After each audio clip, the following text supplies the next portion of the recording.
प्रथमतः सर्व पत्रकार बंधू भगिनींना खेड तालुका राष्ट्रवादी काँग्रेस पक्षाच्या वतीनं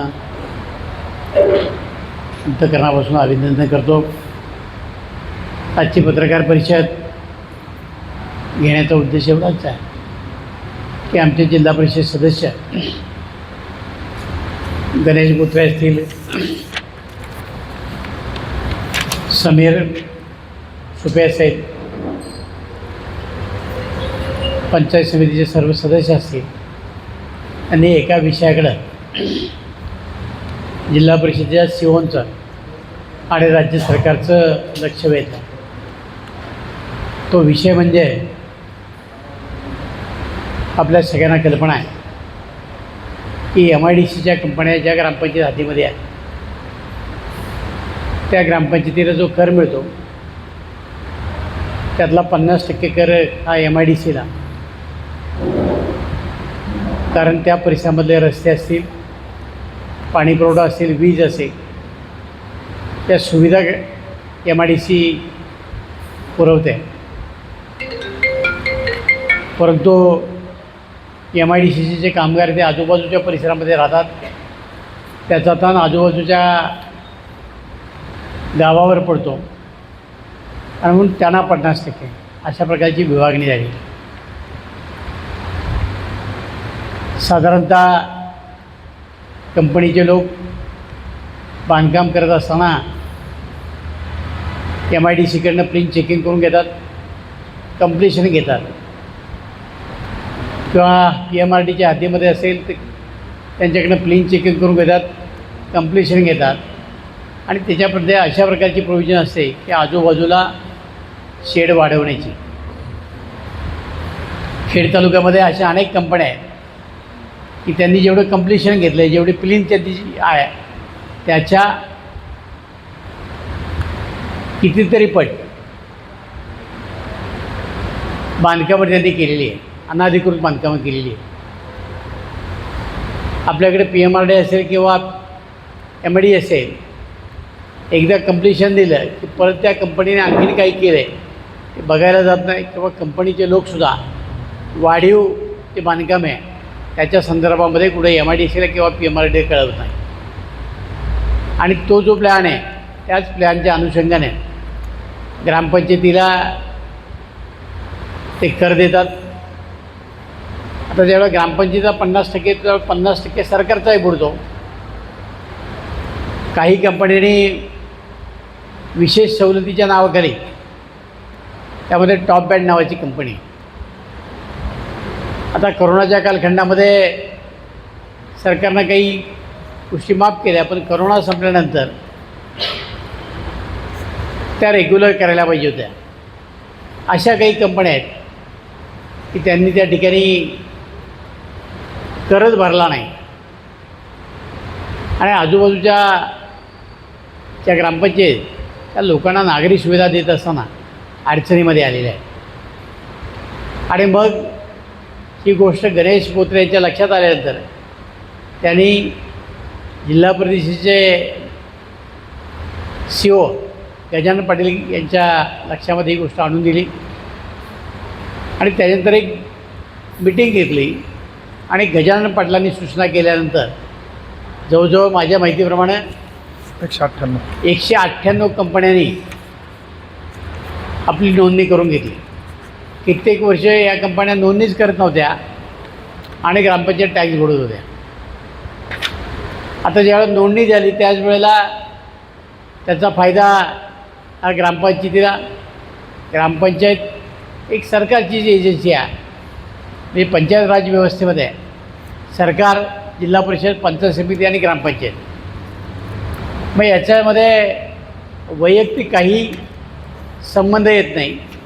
जरी उद्या पैसे वाढले तर ते ग्रामपंचायतीला वाढणार आहे, उद्या पैसे वाढले ते MIDCला येणार आहे.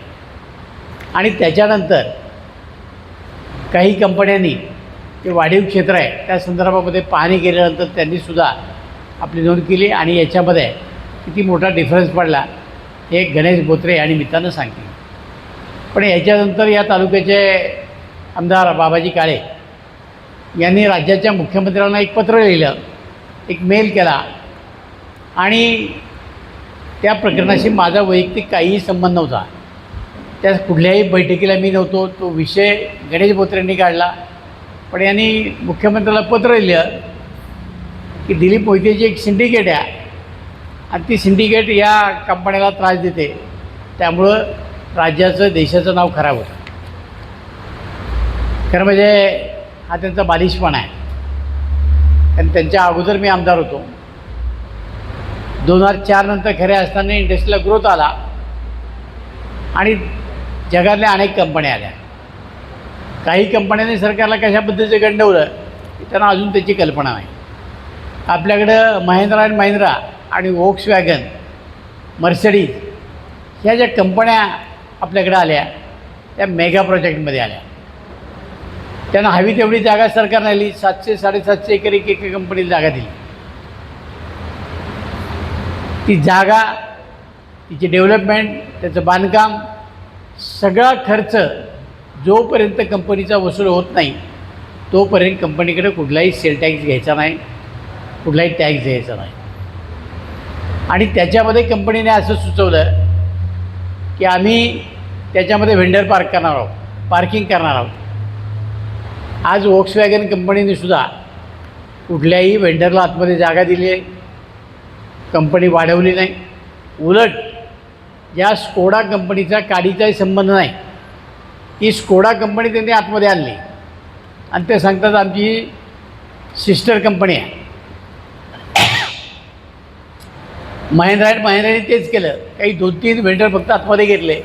आता महिंद्राच्या अनेक कंपन्या त्यांनी त्या कंपाऊंडच्या आतमध्ये आणल्या आणि सरकारची फसवणूक केली.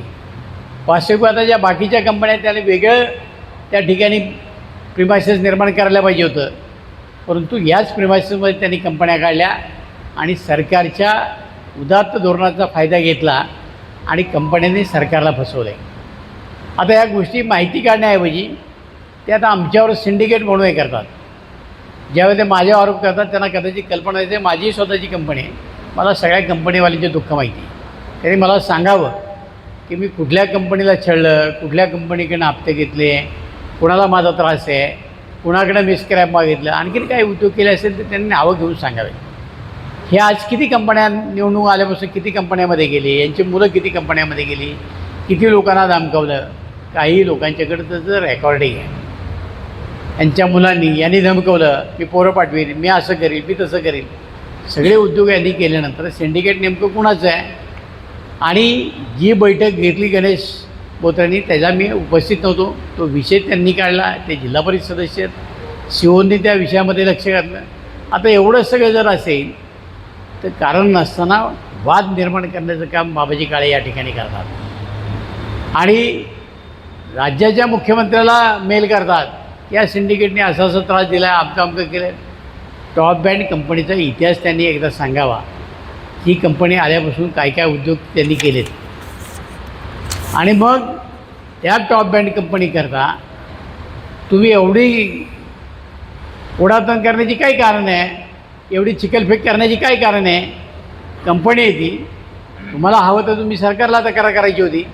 तुम्ही तक्रार करताना आम्हाला नावं ठेवता आणि ही गोष्ट आमच्या दृष्टीनं अत्यंत महत्त्वाची होती आणि म्हणून त्यांच्या या कृतीला उत्तर देण्याकरता आजची ही पत्रकार परिषद आहे. धन्यवाद. माहिती तुमच्या सर्वांच्या समोर या ठिकाणी दिलेलीच आहे. मागच्या 6 तारखेला आपण सर्वांनी त्यामध्ये रितसर पोलीस स्टेशनची परमिशन घेऊन आपण टॉप बँड इंडियाच्या समोर एक पत्रकार परिषद घेतली. त्यामध्ये आपण सर्वजण त्या ठिकाणी उपस्थित होतो. उत्तर पोलीस स्टेशनचे काही पोलीस अधिकारी त्या ठिकाणी उपस्थित होते. त्यांना आपण रितसर लेटर देऊन त्या ठिकाणी कंपनीबरोबर 3 पत्रव्यवहार करून आपण कंपनी उत्तर देत नाही म्हणून त्या ठिकाणी पत्रकार परिषद घेतली आणि आपणा सर्वांच्या पत्रकार परिषदेला त्या ठिकाणी यश आलं. त्यानंतर MIDC आणि ग्रामपंचायतच्या माध्यमातून 1,24,00,000 रुपयाचं बिल त्या ठिकाणी कंपनीला MIDCने बजावलं.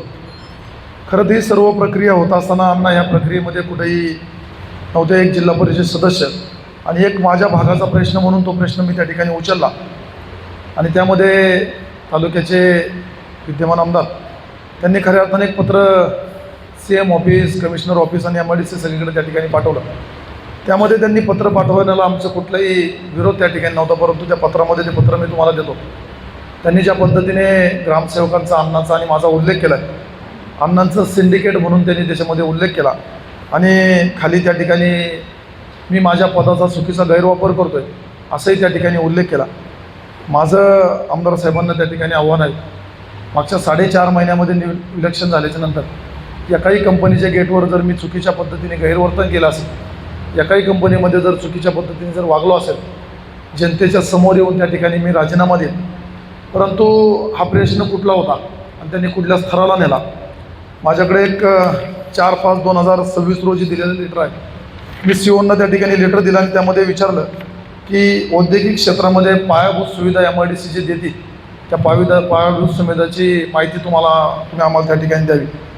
प्रलंबित शेतकऱ्यांचे भूसंपादन केलं, त्यांचा परताव्याचा विषय आहे, त्याच्यावरती उत्तर द्यावं आणि आमच्या नागरिकांच्या ज्या अडीअडचणी तुम्ही ट्रॅफिकच्या माध्यमातून त्या ठिकाणी होतात त्याच्यावरती उत्तर मागण्यासाठी. आणि चौथा प्रश्न महत्त्वाचा होता, त्यामध्ये जो काही MIDCतील कंपन्या टॅक्स बुडवतात आणि ज्यांचं अनधिकृत बांधकाम आहे याच्यावरती MIDCची नियमावली काय आहे, PMRDची नियमावली काय आहे ह्याच्यावरती उत्तर द्यावं. आणि त्याच प्रश्नाला, माझ्या लेटरला त्या ठिकाणी गजानन पाटील साहेबांनी त्या ठिकाणी MIDCचे एक्झिक्युटिव्ह इंजिनियर, चिंचोड ऑफिस, त्यानंतर PMRDचे एक्झिक्युटिव्ह इंजिनियर ह्या सगळ्यांना पत्र काढलं आणि एक मीटिंग त्या ठिकाणी 12 तारखेला आयोजित केली गेली. आमदार साहेबांना ती मीटिंग दाखवली नाही म्हणून त्यांनी आपल्याकडं 11 तारखेला एक सगळ्या ग्रामसेवकांना बोलून पंचायत समिती या ठिकाणी परस्पर लेटर काढलं आणि त्यांना त्या ठिकाणी बोलवलं. परंतु त्यांना 12 तारखेला या ठिकाणी बोलवलं, परंतु CO साहेबांचं लेटर होतं त्यामुळे सर्व ग्रामसेवक पुणे जिल्हा परिषदला उपस्थित राहिले. आणि त्या ठिकाणी एक चांगला नियम झाला की PMRD आणि MIDC ज्या दिवशी कंप्लिशन घेतलं जाईल त्याच्या 8 दिवसानंतर ग्रामपंचायतला त्या ठिकाणी ते कंप्लिशन देईल आणि त्या ठिकाणी त्या ग्रामपंचायत MIDCला त्याचा टॅक्स त्या ठिकाणी लावतील. त्याच्या माध्यमातून MIDCच्या आणि PMRDच्या माध्यमातून मागच्या 1 महिन्यामध्ये 198 नोंदी त्या ठिकाणी वाढल्या. त्यामध्ये फक्त माझ्या जिल्हा परिषद गटामधील नाही तर त्यामध्ये चिमरी असेल, मरकळ असेल, या सर्व ठिकाणच्या नोंदी अशा 200 नोंदी वाढल्या. आणि आत्ताही ग्रामपंचायतच्या दप्तरी 200 नोंदी अजून व्हायच्या बाकी आहेत. अशा 400 नोंदीचा जो टॅक्स आहे तो टॅक्स त्या ठिकाणी ग्रामपंचायतला वाढला. आमदार साहेबांना इतकी माहिती नाही की तो टॅक्स जिल्हा परिषद सदस्याच्या घरी जात नाही, तो एका ग्रामपंचायतला त्या ठिकाणी भेटतो आणि निम्मा टॅक्स त्या ठिकाणी MIDCला भेटतो. खरं तर या सर्व गोष्टी करत असताना द्वेष किती असावा किंवा राजकीय द्वेष किती असावा त्यांनी त्या ठिकाणी अण्णांच्या माध्यमातून ज्या पद्धतीने त्यांनी मांडणी केली ही अतिशय चुकीची आहे म्हणून तुम्हाला सर्वांना या ठिकाणी बोलवलं. खरं तर माझा एक निव्वळ आमदार साहेबांना प्रश्न आहे की जितका टॅक्स टॉप बँड इंडियाने बुडवला होता 1 कोटी सरासरी 42 लाख रुपये, तेवढंही तुम्ही आत्तापर्यंत विकास कामंही माझ्या परिसरामध्ये दिली नाही. तुम्ही विकास कामांवरती बोलावं एवढीच माझी विनंती आहे. आत्तापर्यंत खऱ्या अर्थाने इंडस्ट्रीचा जो टॅक्स बुडत होता तो निश्चित नक्कीच कोणाच्या तरी घरी जात असावा म्हणून त्यांची तळपायाची आग मस्तकाला गेली असेल असं मला वाटतं. आणि खरं तर अण्णांनी मगाशी सांगितलं MIDCमध्ये कॉन्ट्रॅक्टर म्हणून तुमची कोण लोक फिरतात ही जर उद्याच्या काळामध्ये माझ्यासारख्या कार्यकर्त्यांनी जर बाहेर आणलं तर निश्चित तुमच्या सिंडिकेटला काय नाव द्यावं हे खरं तर तालुक्याला प्रश्न पडत. मला आज तुम्हाला हे सर्व प्रश्न विचारायचे नाही, परंतु ह्याच्यातून हा जो टॅक्स वाढला ह्या टॅक्समधून माझ्या ग्रामपंचायतचा फायदा आला, माझ्या 11 गावचा फायदा आला. खराबवाडी मागच्या बऱ्याचशा कालावधीमध्ये त्या ठिकाणी कचऱ्याच्या प्रश्नावरती त्या ठिकाणी प्रलंबित आहे, अख्खं गाव धुराखाली आहे. तुम्ही ह्या शब्दावरती किंवा ह्या प्रश्नावरती प्रशब्दसुद्धा बोलले नाही. माझी विनंती आहे तुम्ही विकासावरती बोला. तुम्ही अण्णांवरती आमच्यावरती टीका करायचं सोडून द्या, कंपन्यांची पाठराखण करायचं सोडून द्या. तुम्ही 15 वित्त आयोगाचे ग्रामपंचायतला पैसे किती येतात आणि त्या गावामध्ये लोकसंख्या आणि आत्ताची लोकसंख्या किती आहे ह्याचा विचार करा आणि भागाच्या विकासावरती त्या ठिकाणी बोला एवढीच विनंती आहे.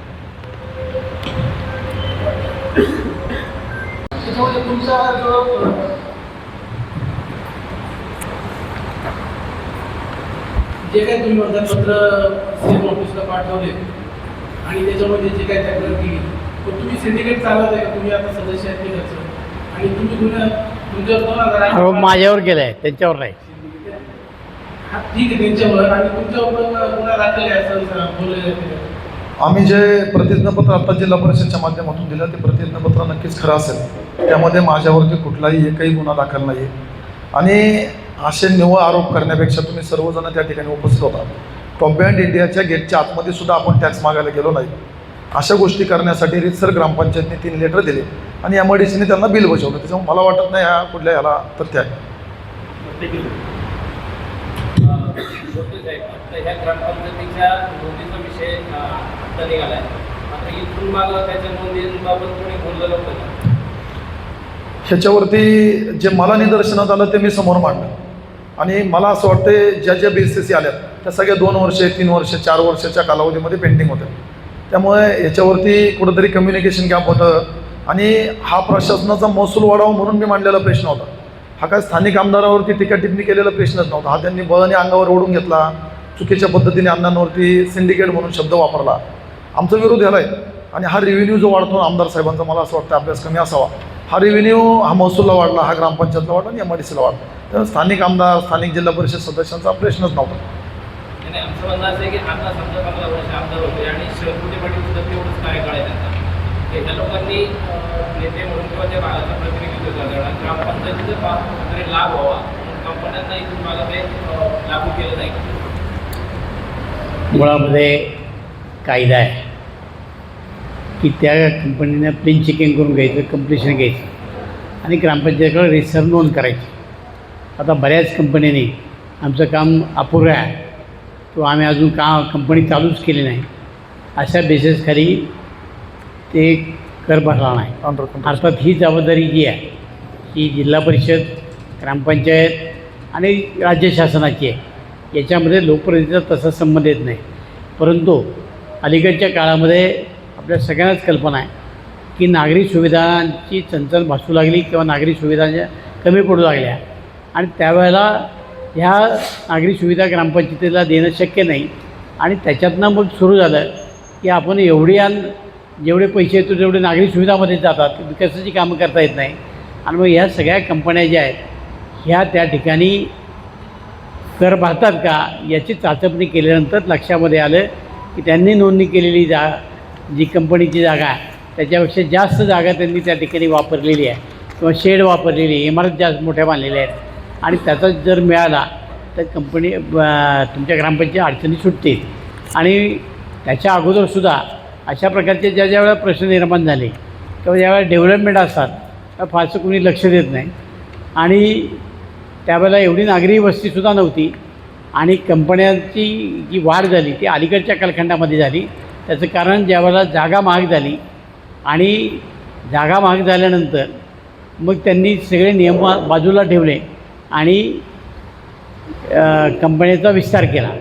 हीच गोष्ट सुनील शेळके यांनी मावळ तालुक्यामध्ये शासनाच्या निदर्शनं आणून दिली की प्लीन चेकिंग असेल, त्याचं कंप्लिशन असेल, त्याच्यानंतर किती कंपन्या वाढल्या त्याचा महसूल बोलतो आणि मग त्याच्यानंतर खऱ्या अर्थानं ती वाचा फुटलेली आहे. हां हे आत्ता 4 महिन्यापूर्वी त्याचा प्रचंड वाद निर्माण झाला. आपल्या सगळ्यांना माहिती आहे की कोरियन कंपनीच्या संदर्भामध्ये त्यांनी तो विषय काढला होता किंवा यांनी प्लीन चेकिंग एवढंच घेतलेलं आहे, एवढंच यांचं हे आहे आणि तो PMRDला त्यांनी ते PMRDच्या यादीमध्ये येतं ते त्यांनी सगळं सांगितलेलं आहे. हे आत्ता अलीकडच्या काळामध्ये हा प्रश्न जसं कंपन्यांना जागा कमी पडू लागली तसा कंपनीचा अनाधिकृत बांधकाम वाढल्या. आता सब्जेक्ट असं आहे त्यांनी मेल किती तारखेला केलं कारण CM ऑफिसला दररोज हजारो मेल येतात त्याच्या मेलनंतर तुम्हाला रिप्लाय आला आहे का म्हणजे तुमचं जर मी मीटिंग लावली 4-5ला. प्रथम माझं लेटर 4-5चं जे जिल्हा परिषदला दिलं त्याच्यामध्ये त्यांनी मेल केली 7 मेला दुपारी 12:55 त्यांनी मेल माझ्या बाबतीत त्यांनी केली. ठीक आहे मला काय मी तो प्रश्न उपस्थित केला. त्यांनी अण्णांचं नाव का घेतलं? अण्णा कुठल्याही मिटिंगला नव्हते. त्याच्यामध्ये त्यांनी ग्रामसेवकांवरती इतक्या वाईट पद्धतीने ताशेरे ओढले. ग्रामसेवक हा ग्रामव्यवस्था चालवणारा एक शासकीय माणूस आहे. तो ग्रामपंचायतच्या व्यवस्थेसाठी पैसे वाढवण्यासाठी प्रयत्न करतो. मग ज्यावेळेस आपण गावातला एखादा माणूस जर पाणीपट्टी भरत नाही तुम्ही त्याचं पाणी कट करता, तुम्ही त्याचं वाढीव बांधकाम पाडता. इंडस्ट्री ज्या पद्धतीने वाढली, इंडस्ट्रीने अनधिकृत बांधकाम केलं ह्याच्यावरती उपाययोजना काय म्हणून आम्ही मिटिंग लावली. त्याच्यामध्ये आम्ही वैयक्तिक कोणाचे हेवेदेवे काढलेच नव्हते. त्याच्यामध्ये त्यांनी हा मेल केला 7 तारखेला मेल केला आपली तक्रार शासनाकडे आहे, सीएम ऑफिसकडून नाही आपली तक्रार जिल्हा परिषदेकडे आहे. आणि आमची तक्रार ही जिल्हा परिषदला आहे. आमची तक्रार कंपनीच्या विरोधात नाही. कंपनीच्या विरोधात नाहीच आहे. आणि ह्याच्यावरती हा मेल मला आमच्या जिल्हा परिषदमधनं मिळाला. अजून सीएम ऑफिसवरनं किंवा सीएम ऑफिसवरून विचारणं झाली का? नाही, अजून सीएम ऑफिसवरनं मला अजून विचारणा झाली नाही. कारण कसं आहे माहिती आहे का, सीएम ऑफिस जर इमर्जन्सी असेल तर 24 आवर्समध्ये त्याबाबत विचारणा किंवा त्या भागाला लगेच विभागाला लगेच हे करतो, सूचना करतो. हे मुख्यमंत्री साहेबांना माहिती आहे की हे त्यांनी ज्या पद्धतीने अति गंभीर अति तात्काळ म्हणून मेल केला, त्यांनाही कळतं कुठल्या गोष्टींना किती व्हॅल्युएशन दिलं पाहिजे किती नाही दिलं पाहिजे. ह्याच्यामध्ये तुमच्या बौद्धिकता तुमची विचारधारणा ही लक्षात येते. ह्याच्यामध्ये आमची भांडणं होती MIDCC, आमची भांडणं होती ग्रामविकासचा टॅक्स वाढवण्यासाठी. आमची वैयक्तिक कोणाशी हा वैयक्तिक वाद नव्हता. हा त्यांनी वैयक्तिक वाद काढला, वैयक्तिक त्याच्यावरती टीका टिप्पणी केली.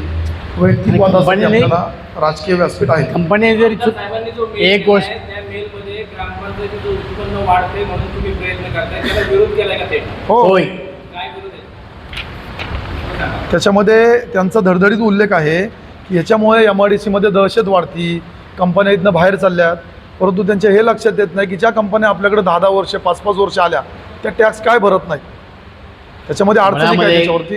कायदा सर्वांकरता सारखा आहे. MIDC करता वेगळा कायदा आहे किंवा कंपनी करता वेगळा कायदा आहे. ते रोजगार सरकारला लोकांना उपलब्ध करून देतात म्हणून वेगळा कायदा असं काही नाही. कायदे सारखेच आहे. कायद्याचं पालन सर्वसामान्य माणसाने केलं नाही तर त्याच्याविरुद्ध कायद्याचा भडका उगारला जातो. पण कंपन्यांना का नाही? आमच्या कंपनीच्या विरुद्ध कुठलीच तक्रार नाही. आणि अशी एखाद्या कंपनीची हे वाढवली किंवा त्यांना टॅक्स भरावा लागला म्हणून कुठली कंपनी गेली एवढं तरी त्यांनी उदाहरण द्यावं ना. आणि इथं जर ते म्हणत असतील तर दहशत आहे. दिलीप मोहिते किंवा गणेश बोत्रे कुठल्या कंपनीत जाऊन काम मागितलं आणि दहशत केली याचं उदाहरण द्यावं न्यायचं. आणि हे किती कंपन्यामध्ये काम मागायला गेले, किती ठिकाणी दहशत केली हे सुद्धा आम्ही सांगायला तयार आहोत ना. आज कंपन्या कुणामुळं जातात? यांच्यामुळं जातात का आमचा? मी तर आज सत्तेवर नाही आहे. आणि एका जिल्हा परिषद सदस्याला जो मर्यादा आहे तो त्याच्या जिल्हा परिषदच्या जेवढा इलाका आहे, जेवढा हे आहे त्याच्यापुरती मर्यादित आहे. तुम्हाला तालुका आहे ना, मग तुम्ही याच्यामध्ये मार्ग काढायच्याऐवजी सरकारचा फायदा करून द्यायच्याऐवजी तुम्ही कंपन्यांना अशा चुकीच्या पद्धतीने नेत आहे. हे कितपत योग्य आहे? म्हणजे चोरी करतात त्यांना म्हणायचं नाही ते चांगलं काम करतात. जे खोटं बोलतात, खोटं वागतात त्यांच्या मागं तुम्ही जाणार, ही कुठली पद्धत? आज खेड तालुक्यामध्ये जो बोजवारा उडालेला आहे नागरी सुविधांचा, त्याला तितकंच सरकार बी जबाबदार आहे, तितकंच कंपन्या जबाबदार आहे. जर यांनी टॅक्स वेळोवेळी दिले असते तर आज हा प्रश्न निर्माण झाला नसता. आम्ही लोकांना वेळोवेळी पाणी देऊ शकत नाही, आम्ही लोकांना देण्याची व्यवस्था पुरवू शकत नाही, हे काम आहे. दुसरी गोष्ट आपल्याला माहिती आहे की सरकारचा एक कायदा आहे. जर नगरपालिका असेल आणि त्याला खेटून जर आजूबाजूची गाव वाड्या वस्त्या असतील त्याला पाणी द्यायचं, नगरपालिका असेल तर आजूबाजूच्या गावाला पाणी द्यायचं. तसंच MIDCला सुद्धा त्या ठिकाणच्या आजूबाजूच्या लोकांना रस्ते, पाणी, लाईट देण्याच्या संदर्भामधल्या सुद्धा रूल्स आहेत. मग कुठल्या MIDCने का ते फॉलोअप केले नाही? आज MIDCमध्ये काम करणारे कर्मचारी हे आजूबाजूच्या गावामध्ये राहतात, आजूबाजूच्या लोकांना त्याचा त्रास होतो आहे. आणि म्हणून तुमच्या MIDCसुद्धा काही दायित्व आहे, ते MIDCने का पार पाडलं नाही? दुसरी गोष्ट, आज MIDCचा पूर्वीचे नकाशे माझ्याकडे आहेत, पूर्वीचे, आणि त्याच्यामध्ये एवढे फेरबदल MIDCने केले आहेत त्याच्यावर तुम्ही बरेच शब्द बोलत नाही. तिथल्या MIDC सगळ्या ओपन स्पेस खाऊन टाकल्या, तिथल्या ॲम्युनिटी स्पेस सगळ्या काढल्या. अशा अनेक गोष्टी आहेत की जिथं पूर्वी कुठेही प्लॉट दाखवले नव्हते तिथं आता छोटे छोटे 5-5, 10-10 गुंठ्याचे प्लॉट काढले गेले. जे लोक वर्षानुवर्ष लाईनमध्ये आहेत त्यांना सोडून दुसरे भलत्याच व्यक्तींना दिलेत. त्या विषयावर त्यांनी बोलावं. आजपर्यंत आम्ही या सगळ्या गोष्टीवर बोललेल्या आहे. आणि हे सगळं झाल्यानंतर जर तुम्ही म्हणत असाल किंवा इथले कारखानदार नाराज होतील, ते दुसऱ्या राज्यामध्ये जातील, त्यांचा गैरसमज आहे, त्यांना माहिती कमी आहे. आज उलटे गुजरात, दिल्ली किंवा उत्तर प्रदेशामध्ये ज्या लोकांनी आवर्जून कंपन्या काढल्या ते सगळे लोक तिकडच्या कंपन्या बंद करून परत महाराष्ट्रात आले. महाराष्ट्रासारखं पुणे जिल्ह्यासारखं आणि त्यात सगळ्यात सारखं चांगलं शहर कुठलं नाही. इथं उद्योगाला पूरक अशा प्रकारचं वातावरण आहे. एखादी गोष्ट जर चुकीची घडली याचा अर्थ सगळं वाईट आहे असं काढता येत नाही. शेवटी त्याच्यामध्ये कंपन्यांच्यासुद्धा चुका आहेत. त्या चुकातली पहिली चूक मी तुम्हाला या निमित्तानं सांगतो, ज्या कॉलिबरेशनमधल्या कंपन्या आहेत, ज्या परदेशी कंपन्या आहेत, या कंपनीने इथे MD ठेवलेले असतात आणि परदेशामध्ये युनियन भानगडी अशा काही प्रकार नसतात आणि ते त्या MDला सांगतात आम्हाला इथे युनियन नको, भानगड नको, काय नको. मग इथला MD मध्ये स्क्रॅपचं कॉन्ट्रॅक्टर असेल ते आपल्या मर्जीतला माणसाला देतो, त्याच्यामध्ये काही चिरीमिरी काढतो, इथल्या गुंडांना हप्ते देण्याचं काम करतो, पोलिसांना हप्ते देण्याचं काम करतो. अनेक चुकीचे प्रकार ते करतात, त्याच्याकडं कुणीच लक्ष देत नाही. अशा अनेक परदेशी कंपन्या आहेत की ज्याच्यामध्ये अशा प्रकारच्या अनधिकृत गोष्टी चालतात. दुसरी गोष्ट, लेबर कॉन्ट्रॅक्ट असेल, इतर काही कॉन्ट्रॅक्ट असेल, याच्यामध्ये सुद्धा ते स्थानिक लोकांना काम देत नाही. बाहेरचे लोक आणतात, आपल्या मर्जीतले लोक आणतात, त्याच्यामध्ये कमिशन खातात. आता ह्या गोष्टी यांना इतके दिवस आता गेली वर्ष दीड वर्ष या सगळ्या कंपन्यामध्ये येतात. यांच्या नजरेला आलं नाही का? उलटं असं आहे की ह्या सगळ्या कंपन्या लोकांच्या नावाने, इथल्या लोकांच्या नावाने कारण नसताना आरडाओरडा करतात, आम्हाला बदनाम करण्याचं काम करतात. त्यांनी पोलीस कंप्लेंट द्यावी ना. सरकार त्यांना अनेक वेळा सांगतं की आम्ही तुम्हाला सगळ्या प्रकारची शासकीय मदत करायला तयार आहोत. का कंप्लेंट केल्या जात नाही? याच्यामध्ये कुठेतरी पाणी मुरतं आहे, याच्या तळाशी त्यांनी जावं आणि याच्यात दुसरा तिसरा काही नसून त्या कंपन्याचे अधिकारी अशा प्रकारचं काम त्या ठिकाणी करतात. हां, तुम्ही जो मेल केला गेलेला आहे सीएम ऑफिसला, त्याची दखल घेऊन काही खाली कारवाई प्रशासनाला सांगितली? नाही. आता या संदर्भातली मीटिंग जिल्हा परिषदेने घेतली होती. CM ऑफिसनी जिल्हा परिषदेला त्या मेलची कॉपी पाठवली आणि जिल्हा परिषदेला याच्यामध्ये माहिती घ्यायला सांगितली आणि म्हणून जिल्हा परिषदेने एका जिल्हा परिषद सदस्य या नात्यानं त्यांना तो मेल दिला किंवा अशी अशी तक्रार आहे. म्हणजे याचा अर्थ सरकारनं दखल घेतली. आता प्रत्यक्षपणानं सरकारची जी यंत्रणा आहे, सरकार कोणाला विचारणार? जर जिल्हा परिषदेचे CO आहेत तर CO त्या मिटिंगला होते, COनं त्यांनी विचारणा केली. जे पोलीस अधिकारी असतील त्यांना विचारणा करतील. डायरेक्ट गणेश बोत्रे किंवा दिलीप मोतीला चौकशी करतील असं मला वाटत नाही किंवा सरकारची ती पद्धतही नाही. जर आम्ही गंभीर स्वरूपाचा गुन्हा काही केला असता तर आमच्यावर पोलीस कारवाई झाली असती. आम्ही त्याला सामोरे जायला तयार आहे. आणि बाबाजी काळेंना एवढीच कुरकुरी आहे, पुराव्यासहित त्यांनी पोलीस स्टेशनला जावं, आमच्या विरोधामध्ये कंप्लेंट करावी, कुठेही कंप्लेंट करावी, पण पुरावे देऊन करावे. वेग ते जे बोलतात, वेग आरोप ते करतात, या आरोपामध्ये काही तथ्य नाही. असला उद्योग त्यांनी परत करू नये, अन्यथा त्यांच्याविरुद्ध आबरू नुकसान भरपाईचा दावा आम्ही दाखल करू. त्यांनी जो आरोप केला आहे की थेट आरोप केला की हे डायरेक्ट कंपन्यांमध्ये भंगार वाहतूक करण्यासाठी हे सिंडिकेट चालवत आहे. हे नेमकं अशी कुठली कंपनी आहे त्यांच्या निदर्शनाला आल्यावर त्यांनी दाखवावी. एक गोष्ट अशी आहे, हवेत गोळीबार करण्यात काही मजा नाही. त्यांनी नाव घेऊन बोलावं की ह्या कंपनीमध्ये आमची दहशत आहे, या कंपनीमध्ये आम्ही गेलो आहे, तिथं आम्ही स्क्रॅप मागितलं आहे, काम मागितलं आहे. मला तर काहीच गरज नाही, माझी स्वतःची कंपनी आहे, माझं स्क्रॅप मी बाहेर विकतो आहे म्हटल्यानंतर मला तर काही त्याची गरज नाही. गणेशचा तो व्यवसाय नाही. तो एक गुन्हाकरता बोलतात. हे फक्त त्या कंपन्याला सहानुभूती दाखवतात. स्वतःच्या पुतण्याला, स्वतःच्या बाच्याला, स्वतःच्या मुलांना त्या कंपनीमध्ये घुसवायचं, त्यांच्याकडनं स्क्रॅप काही ना काही द्या. त्यांचे मुलं तर कंपनीमध्ये जातात, पाया पडतात, नाही पाया पडून दम देतात. यांनीसुद्धा अनेक कंपन्या सांगितलं, माझ्याकडे रेकॉर्डिंग आहे की तुमच्याकडे बघून घेतो, पोरं पाठवतो. या सगळ्या गोष्टी त्यांनी केलेल्या आहेत. म्हणजे शिवीगाळ देण्यापर्यंत यांची मदल मारलेली आहे आणि हे साधूपणाचा बुरखा घालतात, रामकृष्ण हरी म्हणतात. हे सगळं खोटं आहे आणि म्हणून आज ही पत्रकार परिषद आम्ही घेतली. आम्ही गोलेगावमध्ये 2 एकरचं शाळेचं ग्राउंड CSRमधनं लेवल करून दिलं.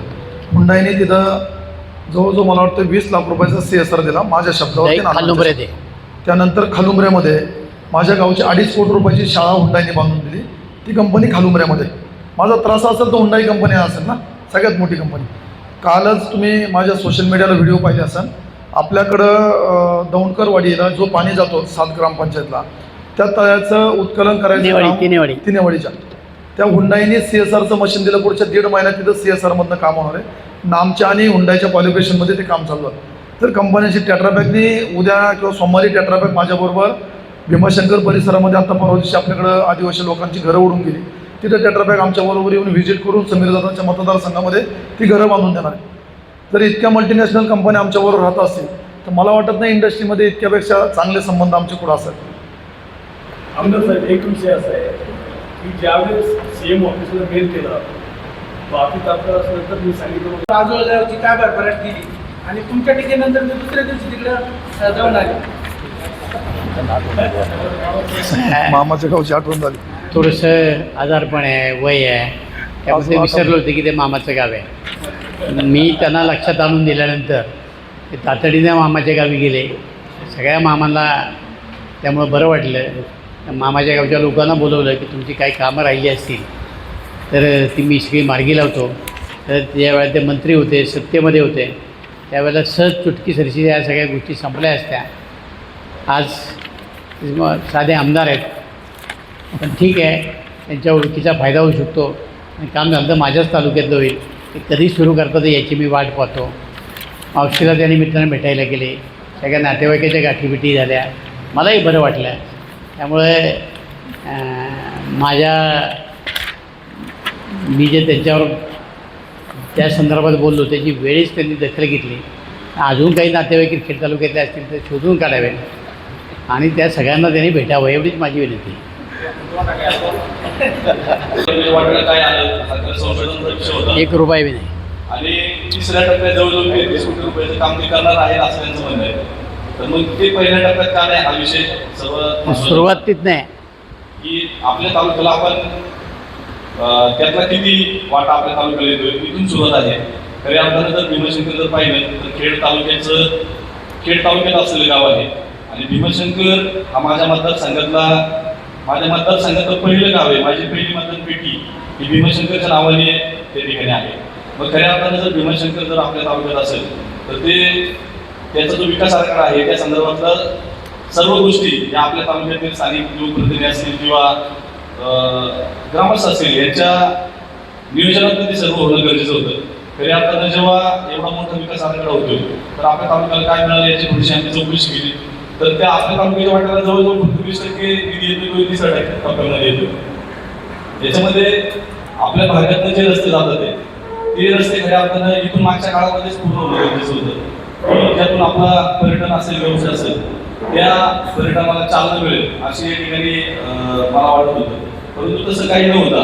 आता जे 3.5 कोटी रुपयाचं खड्डे भरायचं काम होतं खेडपासून साधारण भीमाशंकरपर्यंत, तर त्या 3.5 कोटीच्या कामामध्ये तळेघरपासून भीमाशंकरपर्यंत कार्पेट करून घेतले. आपल्या वाट्याला खड्डे भरायला सुद्धा त्यांनी ठेवलेलं नाही. इथून त्या कामांची सुरुवात होते.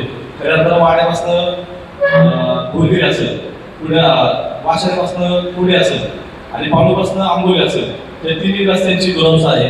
त्याकडे स्थानिक आमदारांनी खऱ्या अर्थानं लक्ष देणं गरजेचं होतं.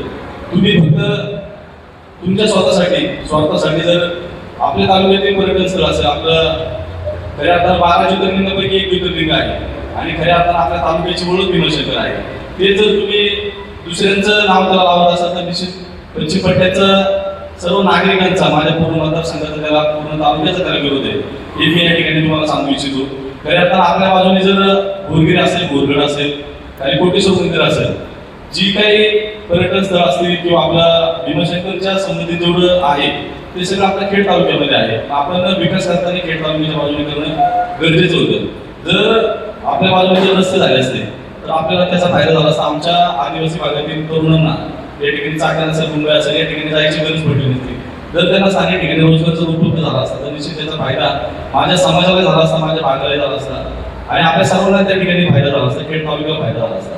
रस्त्यांचा विचार करता आपल्या भागाचे रस्ते पहा आणि आंबेगाव म्हणजे मंचरपासून आपण भीमाशंकर जाणारा रस्ता पहा, यात तुम्हाला फरक लगेच दिसून येईल. त्यात खऱ्या अर्थानं जे विकास आराखड्यातले जे वाहनतळ आहे ते डेव्हलप करायचे आहे. तर माझं असं म्हणणं होतं की जर 23 किलोमीटर पोखरीच्या ठिकाणी जर तुम्ही वाहनतळ डेव्हलप करत असाल तर आमच्याकडे बोरगिरी आहे, टोकवडा आहे, मंदुशी आहे. 10-12 किलोमीटरच्या आतमध्ये ती वाहनतळ आपल्याला उभं करता आलं असतं, ज्यातून आमच्या स्थानिक ज्या मुलं आहेत त्यांना त्या ठिकाणी रोजगाराच्या संधी उपलब्ध झाल्या असतात. या संदर्भामध्ये आम्ही मागच्याच हप्त्यामध्ये सुनीतारावांना महाराष्ट्राचे उपमुख्यमंत्री त्यांना आम्ही त्या संदर्भात पत्र पण दिलेलं आहे. आणि भोरगिरीपासून साधारण भीमाशंकर 8 किलोमीटर आहे. 5 किलोमीटरचा रस्ता म्हणजे आता आपण गाडी तिथपर्यंत घेऊन जाऊ शकतो भोरगिरी ते कोथुर्ण्यापर्यंत. तर आम्ही कोथुर्ण्यामध्ये एखादं वाहनतळ व्हावं आणि कोथुर्ण्यापासून भीमाशंकर साधारण 2-2.5 किलोमीटरचा ट्रॅक आहे. तर बालाजीच्या धर्तीवरती बालाजीला जसे लोक खालून पायऱ्याने पायी जातात किंवा पायीचा ट्रॅक पण आहे, त्या पद्धतीने जर 2 किलोमीटरचा जर ट्रॅक किंवा पायऱ्या जर झाल्या तर निश्चित आपल्या भागातून या ठिकाणी पर्यटन असतील किंवा भाविकांची संख्या वाढेल आणि माझ्या भागाच्या विकासाला त्यातून हातभार लागेल अशी मागणी देखील आम्ही या निमित्तानं सुनीतारावांनी केलेली आहे. त्याचप्रमाणे पुणे ग्रँड टूरचा एक 2027चा जो प्रकल्प आहे त्याच्यामध्ये पालखेवाडी कारकुडी कोकवडे असेल, हेणे नायपट चिखली फाटा असेल आणि वाडा घोडेगाव असेल, या 3 रस्त्यांसाठी तो ग्रँड टूरचा रस्ता आहे. त्या 3 रस्त्यांसाठी साधारण 34.10 कोटी रुपयाची मागणी या ठिकाणी या निमित्तानं आम्ही सुनीतारावांकडे केलेली आहे. आणि येत्या काळामध्ये त्या ग्रँड टूरसाठी जो निधी लागणार आहे तो उपलब्ध करून देण्याचं शब्द या निमित्ताने वहिनींनी आम्हाला दिलेला आहे. ही सर्व कामं करत असताना माझ्या भागाचा माझ्या समाजाचा विचार व्हावा आणि खऱ्या अर्थानं खेड तालुक्यातलं हे वैभव आहे. भीमाशंकर आपल्या तालुक्यातच आहे. माझं तर याच्यानंतर असा विषय राहणार आहे की माझा जो वाडा वाशेरी गट आहे त्या वाडा वाशेरी गटाचं नाव वाडा वाशेरी भीमाशंकर गट व्हावं अशी देखील मागणी मी या निमित्तानं पुढे करणार आहोत. एवढं सांगत या ठिकाणी थांबतो. मी आंबेगावमध्ये पाणी जाऊ देणार नाही. त्यांच्या तालुक्यात जर पाणी नाही गेलं तर आपल्या वाटत सुद्धा पाणी येणार नाही. आपल्या तालुक्याच्या काही गावांच्या माझं त्या बाबतीत म्हणणं आहे त्यांना की तोंडी आम्हाला नको आश्वासन, लेखी आश्वासन पाहिजे. ते आज तागायचं आम्हाला मिळालेलं नाही की आम्ही पूरपर्यंत 5 गावांना पाणी देणार आहे. हे लेखी त्याचा समावेश झाल्याशिवाय आम्ही ते काम करून देणार नाही. त्याचबरोबर खाली कान्हेवाडीपासून तर तिनेवाडीपर्यंत एक कॅनॉल आहे, तोही कॅनॉल आपला त्याच्यामध्ये आहे. एका वेळेला तीही काम सुरू झालं पाहिजे. अलीकडच्या बाजूला आणि पलीकडच्या बाजूला दोन्ही कामं बरोबर सुरू झाली पाहिजेत. नुसतं तिकडं कारण पहिल्या फेजमध्ये पाणी सोडायचं आहे ते खेड तालुक्याला आणि सेकंड फेजमध्ये सोडायचं आहे ते आंबेगाव तालुक्याला. त्यामुळे पहिला कान्हेवाडी ते तिनेवाडी हा जो कालवा आहे तोही त्यांनी पहिला चालू करावा. त्याच्याशिवाय आम्ही त्यांना काही होऊ देत नाही. आमदार साहेब, अशी तालुक्यामध्ये चर्चा होती की आपल्याकडे आता इमॅजिन आपल्याकडं इन्फॉर्मेशन टेक्नॉलॉजी म्हणजे राजकीय उच्चतंत्र शिक्षण मंत्री होते. तर आता म्हणजे शेजारच्या आमदारांनी की अशी चर्चा आहे की बाबा उच्चतंत्र शिक्षण जे आहे अवसरीला कॉलेज काढणं ते खेड तालुक्यासाठी मंजूर होतं. म्हणजे अशी चर्चा आहे की ते कॉलेज वळसे पाटलांनी पळवलं असंही काही लोक तालुक्यातले म्हणतात. असं आहे ते सगळे उपकार पवारसाहेबांचे आहेत. इंजिनिअरिंग कॉलेज असेल, ॲग्रिकल्चर असेल, पॉलिटेक्निक असेल, या सगळ्या पवारसाहेबांनी त्यांना ते मंजूर करून दिले. असं की तर प्रत्येक जिल्ह्याला एकच गव्हर्नमेंटचं असतं त्यांनी ते त्या ठिकाणी नेलं. आमचं त्यालाही काय विरोध असायचं काही कारण नाही. पण तुमच्या तालुक्यापेक्षा 3 पट माझ्या तालुक्याची लोकसंख्या जास्त आहे. मग इथं काढू नये असा कुठं कायद्यात नियम आहे. जर नियम तुमच्याकरता मोडला, तुम्ही उच्चतंत्र शिक्षण मंत्री होता, तुमचं आजोळी इथलं होतं, तुम्हाला मामाबद्दल एवढं प्रेम होतं तर एखादं कॉलेज माझ्या तालुक्यामध्ये काढायचं होतं. काय फक्त स्वतःचा स्वार्थ साधण्यापलीकडे यांनी राजकारणाचा दुसरा काही उपयोग केला नाही. आता ही त्यांना केवळ वरवर माया आहे, मामाचं गाव आहे, माझा जन्म इथला झाला, हे फक्त बोलण्याकरता आहे, बाकी काही नाही. खुर्चीतनं काही नाही दाखवलं. कांदा आंदोलनासंदर्भात शेतकऱ्यांना अपेक्षा आहे भावाचा बाजारभाव आणि आंदोलन पण आपले मंत्र आणि खेळमध्ये झालं. आंदोलनात शेतकरी राजकीय नेते यांचे साखरमध्ये सुद्धा आंदोलन झालं आहे. वादविवाद झाले. साखरमध्ये सुद्धा आंदोलन झालं आहे. ज्या ज्या ठिकाणी बाजार समित्या त्या ठिकाणी शेतकऱ्यांनी आंदोलन केलं. पण आपल्या सगळ्यांना माहिती आहे निर्यातीचं धोरण हे केंद्र शासन ठरवतं, राज्य शासन ठरवत नाही. तरीसुद्धा सन्माननीय मुख्यमंत्र्यांनी त्याच्यामध्ये हस्तक्षेप करून शेतकऱ्यांना योग्य भाव देण्याच्या संदर्भातला निर्णय घेतला. आता वस्तुस्थिती अशी आहे की काही ठिकाणी खर्च कमी येतो, काही ठिकाणी जास्त येतो. आपल्याकडे लेबर महाग झालेले आहे, त्यामुळे आपल्याकडे उत्पन्नाचा खर्च वाढलेला आहे. आपल्या लोकांना ते परवडत नाही. ज्या ठिकाणी परवडलं तिथले लोक खुश आहेत, आपल्या लोकांकडचे लोक खुश नाहीत. त्याला कारणही तसं आहे की आपल्याकडचं लेबर महागलं आहे. कांदा आंदोलन मी शेतकऱ्यांच्या बरोबर आहे. आंदोलनात काय एक गोष्ट अशी आहे की ते आंदोलन जे चाललं होतं ते एकतर्फी होतं. सर्व म्हणायला नुसतं सर्वपक्षी होतं, पण ते सर्वपक्षी झालं नाही आणि त्याच्यामध्ये किती वाद झाले हे सगळ्यांना स्फूर्त आहे. देवदत्त निकम असतील, बांगर असतील, यातले वादच बराच वेळ चालले. शेतकऱ्यांचे प्रश्न खूप बाजूला राहिले. त्यामुळे अशा आंदोलनात जाऊन शेतकऱ्यांचे प्रश्न सुटणार नाहीत. आम्ही सरकारमध्ये आहोत, आम्ही सरकारला भेटून मांडू ना. शेतकऱ्यांना समाधान करणारा बाजारभाव मिळण्यासाठी तुम्ही काय करता? आम्ही आमच्या शासनाकडं हट्ट धरलेला आहे. आम्ही मुख्यमंत्र्यांना भेटलो आहे, सुनेत्रा वहिनींना भेटलो आहे, पत्र दिलीत. आम्ही सत्तेत आहोत. सत्तेतल्या लोकांनी आंदोलन करायचं नसतं. आपल्या पक्षाकडनं, आपल्या नेत्याकडनं प्रश्न सोडून घ्यायचा असतं. आम्ही त्यांच्याकडनं प्रश्न मांडलेले आहेत आणि ते सुटतील. धन्यवाद. ठीक